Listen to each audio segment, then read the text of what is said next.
Hey guys, Andy back here from Mediocre Hobbies coming at you with day 2 of Grail Knight week.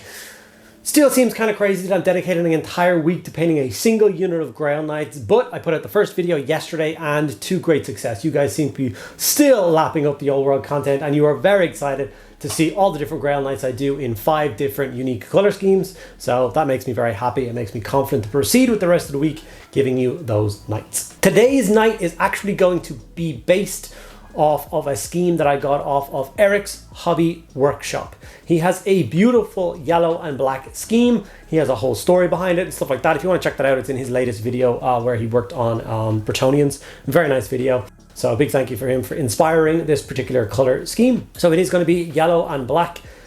Really nice scheme, really like it. Once again, I'm going to use base coats and shades from the normal Games Workshop stuff, and then I'm going to jump over to Duncan Rhodes paints for the layering so that the tones, like I said at the beginning of the first video, are going to match through. So the reds and blues and the yellows and black, although they're vastly different colors, all the tones will match, so when they put together in a unit, they're going to look really good. Before I get into the video, I just want to say a huge thank you to all of my active patrons. Without you guys, I could not continue doing what I'm doing, so thank you so much. If you're interested in getting involved with that yourself, there's links in the description below. Access to a private Discord server and an extra video every single week are just 2 of the awesome benefits for being involved. So if that sounds like something that interests you, jump in below. Okay, without further ado, let's get in and get another Grail Knight painted. Okay guys, so it is the musician that I have decided to do in today's video.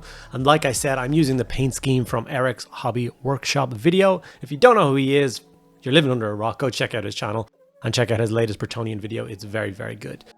He has a specific name for this scheme from a particular region that he made up for his videos. So it's called Escalafon. Now, I'm sorry if I butchered that, but that is the name given to the scheme that I stole off of his channel. This being the yellow and black scheme. So the first thing I did was I grabbed some of the Iron Jaws yellow and started applying that to the quartered sections of this horse. I'm a big fan of the quartered scheme on Bretonnians. I know lots of the schemes are halves and stuff like that, and perhaps for some of the other Grail Knights I will go in and do halves. But I think there's definitely something about the kind of double barding being different colors that looks really, really cool.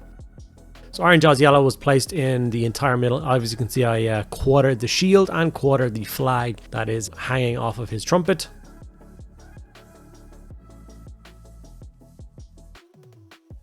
If you are curious as to why I decided to use the black and yellow scheme on the musician, you will have to go over to Eric's video and watch that.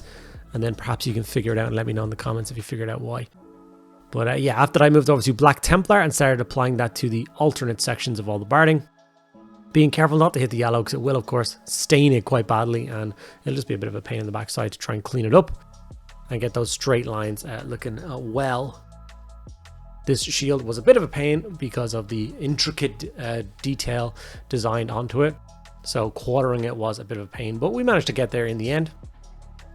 After that, we're going to go over to our traditional paints that we use for all the other Bretonnians we do. So Gargak Sewer is for all of the straps, not barding, but all of the saddle and cinches and all the belts and everything that keep everything in place for a Bretonnian knight mounted on top of his horse. I also use this for the Scabbards of Swords. Also gets done with the Gargak Sewer. And the belt around his waist and stuff as well. So make sure you go around, try and find all those little straps and make sure you get them done. I found that this particular color has been my go-to for lots of kind of like leather straps and stuff like that over the last while. I must remember to pick up another pop before I run out of this one. It is starting to run a little bit low. After that, it was time to move over to metallic, so we went to Lead Belcher for all of the armor panels, also the chainmail. A lot of people forget the chainmail that is underneath the horse's flanks. Like the fabric that goes over the horse is actually covering an entire sheet of chainmail. So the horse's, that's the barding, that's what's protecting the horse, is the fact that it's wearing a nice big chainmail jacket. And that does peek through most of the flanks behind all the cloth. So make sure you go in and get those little corners where they show the chainmail. And then of course all the armor on the knight as well, making sure you don't hit any of the fabric or any of those little bits and pieces. The problem that, as you saw me there slipping out of my hand, the big problem I find with Grail Knights is the fact that they are super top heavy because it of course is a plastic horse and a metal rider.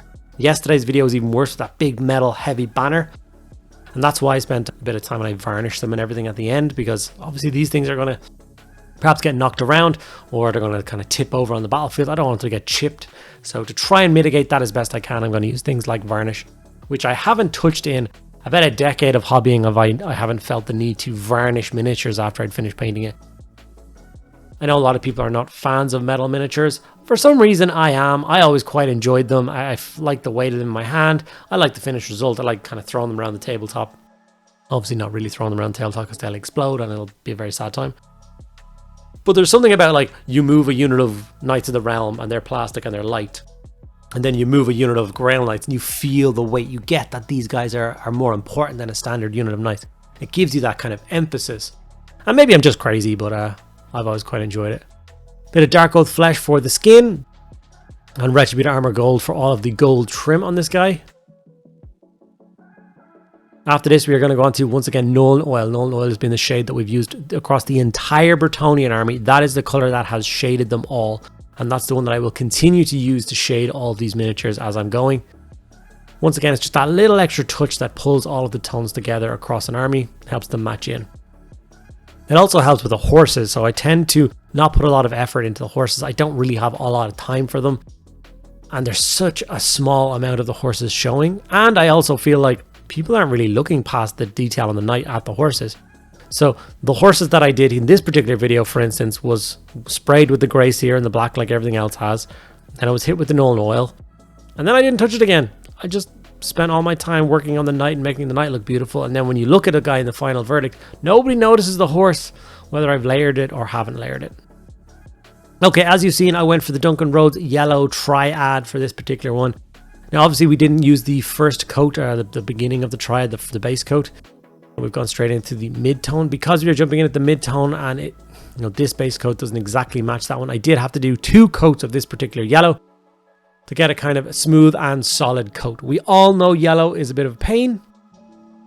Originally, I'd considered doing certain knight schemes for an entire unit. I don't think I would do this knight scheme for an entire unit, but as a standoff for a character, a unit of Pegasus Knights maybe, where there's only 3 of them, I could see myself doing it. But I don't think I would be able to do a full 10 Knights in this scheme without going slightly insane. And it's mainly for this step. The 2 coats of this yellow, and you're trying to go back and forth and get a really nice solid coat before you go on and do the highlight coat, which will obviously make a huge difference. And because it's so thin, it's not like you're going one coat after the other. You're kind of working your way around the entire horse, and then you come back to the start again and hoping that's dry, and then go with the second coat.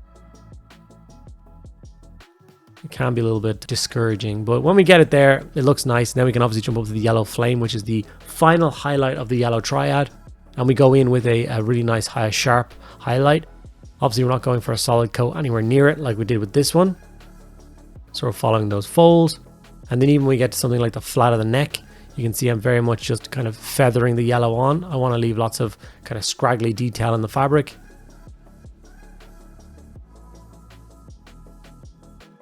And make the yellow pop. So I'm going to follow this process through the entire horse, all the different yellows.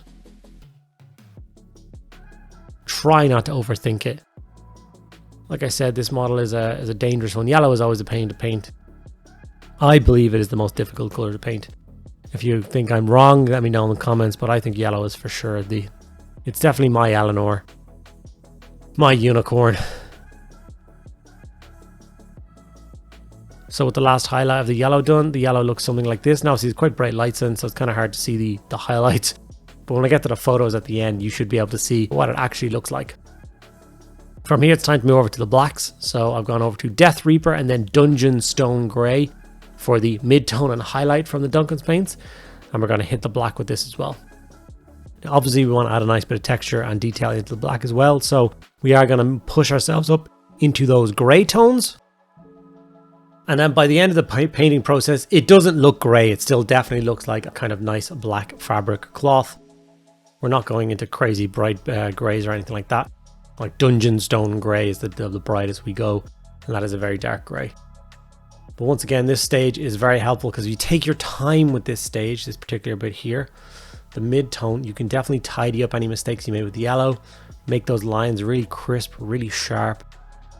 This was definitely for me the kind of like passing of the ugly stage was when these highlights started to go on. This is obviously the Dungeon Stone Grey. So once this grey highlight was applied to the miniature, I was like, okay, I've broken the back of this particular miniature. I'm just working on the last few bits. Cannot wait to stick on the transfers and finish the base to see what he's going to look like, but very happy so far. It's also a little bit terrifying, the concept of trying to decide on all the different schemes. I've only done 2 days, 2 schemes, and I'm already like, oh god, what's tomorrow's one going to be? And I've got 10 Grail Knights, and I think I'm going to do 10 Questing Knights as well in all different colors. Those 2 special units, I think, deserve the unique color schemes each kind of job, which means I have to come up with a total of 20 unique schemes that I will not use on any other unit of Knights, Man-at-Arms, or Pegasus Knights, or anything like that. So, might be a little bit tricky. I'm definitely going to need some suggestions and help. Right now, I'm just Googling Bretonnian paint schemes and copying them from there. Catachan flesh was then brought in to highlight all of the leather, straps, buckles, and anything like that that holds on the saddle, or the belt on the knight and stuff like that. Once again, this is one of those things. The yellow and the black parts of the miniature are obviously unique to this miniature. How I paint the metallics, the gold, all the leathers, the skin, the hair, that's all exactly the same across the unit, so they are all going to feel like a cohesive unit, even though they have so many different colors on them. And because, like I said, I've used all Duncan's paints for the highlights, they do actually blend together quite nicely. The tones match. Like I said, I cannot wait to get to the end of the process and have the entire unit looking swish in a nice lance formation, seeing all those bright and vibrant colors, but not looking crazy gaudy and like they don't belong together. And seeing how I didn't learn from the first video, when I got to the metallics highlight stage, I of course grabbed Ironbreaker first instead of going for the full grade copper. Layering up the gold and then going in with the silver, so I once again had to go silver, gold, and back to silver to highlight the gold. So that was my bad. It's like I didn't learn. I only talked about it yesterday. Dwarven skin was used for highlighting the skin. Obviously we do the Dwarven skin, and also we go for the elf flesh skin. A fine pointed brush, and then just hit all the highest points, sharp points on the nose, top of the cheek, kind of the chin, any lips that are showing off. This guy's blowing a horn, so his face is in a little bit of a bizarre position to try and find and highlight, but it works. Obviously, I prefer knights to have helmets, but this miniature comes this way, so I'm not going to argue with it. I'm just going to spend a little bit of extra time giving him a nice, tidy looking face. And then, of course, we're going to jump up to Elven skin and finish off that as well. This is the very tips. Very top of the brow, top of the cheek, tip of the nose. Little bits on the ears, and that's it. That's all the highlighting we're going to do on this face. I do definitely like the yellow and black scheme, although it's a bit of a pain to do. I like the result. Like if I could have the heart to paint up, 40 men-at-arms in that color scheme, I think it would look really, really cool. And here's where I go back like a silly person and go full grade copper and layer up all the gold. I don't show it on camera again, but I do go back in with the Ironbreaker once again and re-highlight that gold with that, just like I did in yesterday's video. A few touch highlights just to make all the gold pop. And then it was time for transfers. So obviously with the shields on the horse being different colors makes it a little bit difficult, especially when one of those shields is black. So I decided to go for like 2 schemes. So he's got a castle motif on the yellow shields, and then he has a dragon motif which matches the one that's on his shield on the black shields. So obviously this can represent 2 separate things. The castle can be from his stately home or manor, and then the dragon could have been earned for some epic deed that he did. I don't think it really matters that they're not all match each other. We've got them matching each other, like each side, and I think they turned out really good. And then of course, unlike other things, I did spray the model with varnish at the end, trying to protect it from chipping. And that did bring the second Grail Knight finish. That's day 2 of Grail Knights finished. My musician is complete. A couple of images here, and then I of course showed him with the day 1 miniature as well, to give you an idea of what I talked about with the tones. You can see though, even though it's red, blue, yellow and black, they look like they belong together. They look like they belong in the same unit. So pleased. Cannot wait to work through tomorrow's video. Okay guys, and there we have it. Another Grail Knight is now finished, ready for the tabletop, sitting in its unit, pride of place, looking great. Really happy with the results so far. This is actually the 1,000 point army, minus the Green Knight, he's just there because he looks cool. Minus the Green Knight that I'm taking to the tournament on the weekend, so I've only got a couple of days left to finish off painting. It's only the other day that I realized that I actually am required to take a unit of the peasantry. So I managed to scrape 40 points out of the list and take 10 infantry guys, some man-at-arms. So I'm going to be frantically painting up those in the evenings during the week as well to try and get them done. Alright guys, I hope you enjoyed this video. I hope you enjoyed Grail Knight Day 2, and I hope you're looking forward to Grail Knight Day 3, where I paint up the champion in a more historical colour scheme. I already have it worked out in my head. I think it's going to look pretty cool. Thank you guys so much for sticking around. If you enjoyed it, make sure you give the video a like. Ask me any question you want in the comments below, and I will get back to each and every one of you guys. And make sure you subscribe so you don't miss out on all future content.